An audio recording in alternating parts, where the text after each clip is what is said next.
Hai, Assalamualaikum. Hari ni menu kita ayam masak serai. Mula-mula kita goreng dulu ayam tu. Siap goreng ayam. Ini bahan-bahan dia. Ada serai, cili kisar, bawang besar dengan daun kari. Okey, first kali kita masukkan serai, daun kari dan irisan bawang besar.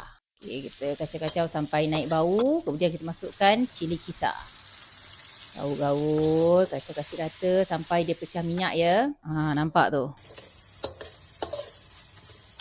Okey, kita masukkan air. Bagi dia sebati. Okey, ni kita masukkan kicap manis. Kacau lagi. Tak sos tiram sikit. Okey, kemudian kita masukkan ayam yang telah digoreng tadi. Gaul-gaul kasih rata. Bagi dia serap. Siap, ayam serai. Rupa tak ada, rasa ada.